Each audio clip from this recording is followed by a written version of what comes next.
right here, there's another 4-story building. And right on the corner is a 4-story building, but next to it was the steel company. Wow. Paul Lepage took us to Lewiston, to the corner of Lincoln and Cedar. You see where that truck is? Yep. Right there. There were two apartment buildings right there. There's one on the empty lot. To the old neighborhood where he grew up poor in a family of 12 kids, all speaking French, going to church at St. Mary's, parochial school next door. And as most Mainers now know, living with an often drunk and abusive father. A childhood, he says, was saved by caring neighbors.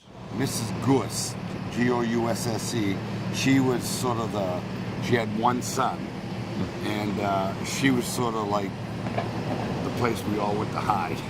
Really? She would take us in when my dad, on a Friday or Saturday, he was on a tear.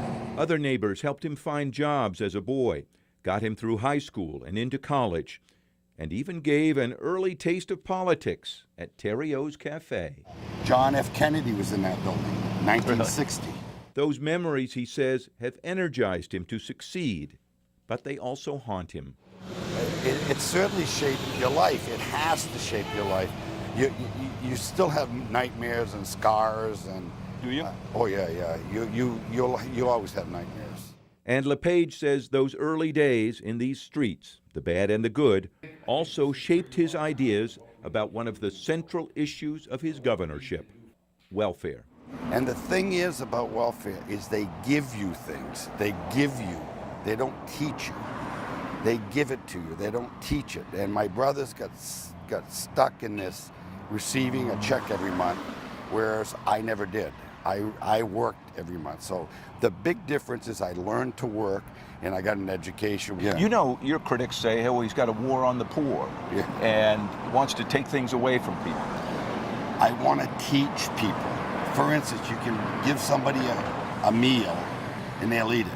Or you can teach them how to earn a meal. Mm-hmm. You can teach them how to fish. You can teach them how to do things. I don't have a war on poverty. I have a war on the system. After fighting his way up and then a career in business management, Paul Lepage became a staunch Republican who says he believes government needs to be kept at a distance. I really think less government is good government because I think the ingenuity, the creativity, the innovation of people will rise to the top if we don't overly regulate it, if we don't put our thumbs on them. And I really believe that. Now, do I believe we need oversight? Absolutely. That philosophy has put Lepage in the bullseye of countless fights with Democrats. Add his tough talk and seeming unwillingness to compromise, and it's been a rough couple of years. But sitting in this parking lot in the old neighborhood, Lepage claims his my way or the highway reputation isn't deserved. I've heard from people in both parties say, you know, he comes in, pounds the table, says this is how it's going to be, and doesn't want to negotiate stuff. That's not true. Negotiating I'm a tough negotiator, no question, but I stay on topic. You have to stay on topic. You can't say, I'll do that if you do this. He says Democratic leaders have been the obstacle, not him. They walk in, they sit down, they say no, they get up and walk out. They say exactly the same thing about you. They say we walk in, he pounds the table, says no, and that's it.